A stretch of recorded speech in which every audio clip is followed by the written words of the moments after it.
एक बच्चा बेसमेंट से बुक ऑफ डेथ निकाल लाता है और फिर एक इविल एंटिटी बाहर आ जाती है जो लोगों की बॉडी पे कब्जा करना शुरू कर देती है।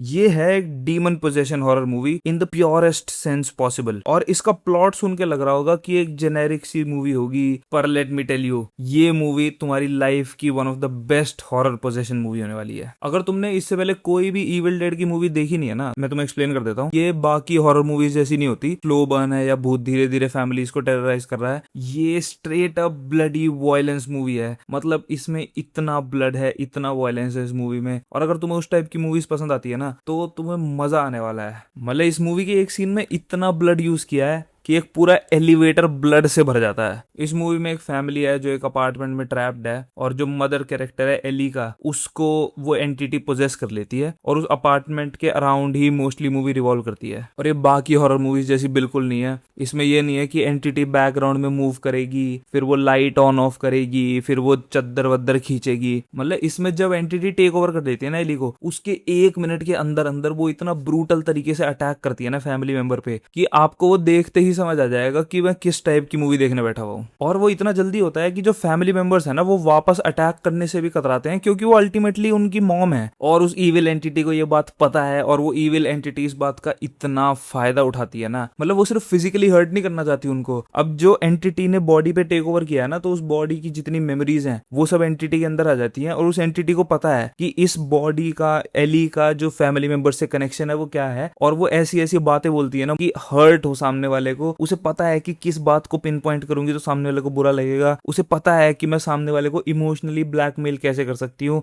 मतलब जैसे ही फैमिली थोड़ा एंटिटी को अटैक करना शुरू करती है ना, वो वापस मॉम की आवाज में उनसे बात करना शुरू कर देती है और उनको बोलती है कि मुझे बचाओ, मैं तुम्हारी मॉम हूँ, मुझे हर्ट मत करो। और वो मतलब इतना साइकोलॉजिकल गेम खेलती है ना एंटिटी की, वो देखने में बहुत मजा आता है। एली का जो कैरेक्टर है ना, जिसको एलिसा सदरलैंड ने प्ले किया है, फैंटास्टिक भाई, फैंटास्टिक। मतलब मेरा one of the favourite characters है वो पूरे हॉरर के जॉनरा में। और सिर्फ डायलॉग डिलीवरी की बात नहीं है, लेकिन जो मैनरिज्म्स है ना, मतलब जब वो एंटिटी पूरा टेक ओवर कर लेती है एली को, उसके बाद एली जिस तरीके से खड़ी होती है, जिस तरीके से वो चीजें पिक करती है, जैसे वो चलती है, जैसे वो की होल में देखती है, मतलब जो पूरा मैनरिज्म है ना खड़े होने का, बोलने का, वो इतना चेंज हो जाता है और वो इतना इफेक्टिव है ना कि वो 1 सेकंड के लिए भी पूरी मूवी में वो ब्रेक नहीं करती है उस कैरेक्टर को। और आपको उससे कांस्टेंट क्रीपी वाइब्स आती रहती हैं, चाहे वो कुछ कर भी ना रही हो, वो बस बैकग्राउंड में खड़ी है, लेकिन वो जो एक तरीका है ना, वो इतना ज्यादा इफेक्टिव है, मतलब आपको फील ही नहीं होता कि आप किसी इंसान को देख रहे हो। इस मूवी के डायरेक्टर है ली क्रॉनिन, और वही उन्होंने एक एक्सेप्शनल पैकेज बनाया है। इस मूवी में जो उन्होंने म्यूजिक यूज किया है, जो स्पेशल इफेक्ट्स हैं और जो उन्होंने प्रैक्टिकल इफेक्ट्स यूज किए हैं स्पेशली, वो इतने बढ़िया लगते हैं। जो एली के ऊपर मेकअप है पूरा का पूरा, मतलब जो उसकी लुक बनाई गई है, वो इतनी इफेक्टिव है ना।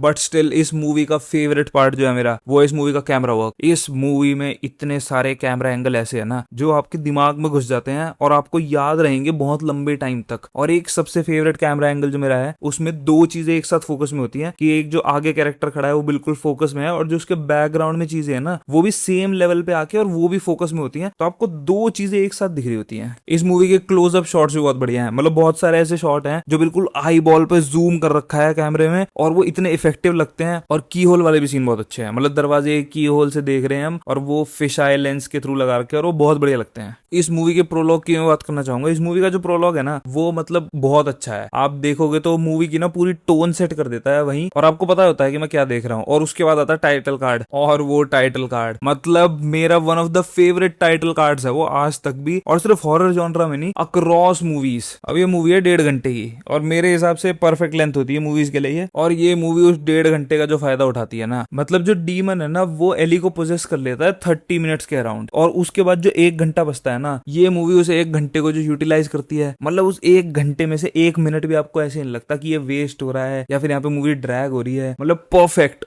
1 घंटा है वो। और जो शुरू के 30 मिनट्स हैं वो भी मतलब इतने बोरिंग नहीं है। उसमें सब कुछ सेटअप हो रहा होता है कि वो बच्चे उस बुक को चुरा के ला रहे हैं, और एली और उसकी बहन के बीच में रिलेशन दिखा रहे हैं, वो मॉम और बच्चों के बीच का रिलेशन दिखा रहे हैं, और वो आगे की मूवी के लिए जरूरी भी है। मतलब मेरे हिसाब से शायद उसमें से 10 मिनट और कट हो सकते थे, पर इतनी कोई बुरी बात है नहीं। अब मैंने ना ये मूवी दोनों तरीके से देखी हुई है। एक बार ये देखी थी मैंने अकेले बैठ के, और एक बार ये देखी थी मैंने अपने दोस्तों के साथ पार्टी वार्टी करते हुए। और ये मूवी दोनों सिनेरियोस में वर्क करती है, क्योंकि इसमें एक टेंशन बिल्डिंग एस्पेक्ट है मूवी में, जो आप अकेले देखोगे तो वो बहुत इफेक्टिव लगेगा, और जो इसमें वायलेंस वगैरह है वो दोस्तों के साथ बैठ के देखने में ज्यादा मजा आता है। लेकिन ओवरऑल अगर आपके पास ऑप्शन हो तो आप दोस्तों के साथ बैठ के देखो, बहुत फन फ्राइडे नाइट होगी। और अगर तुम एक हॉरर फैन हो तो चाहे जिस भी तरीके से देखो भाई, पर देखो इसको, तुम्हें बहुत मजा आएगा। और अगर इस मूवी की रेटिंग की बात करें तो 4-5 दोस्त 4-5 बियर आउट ऑफ 10।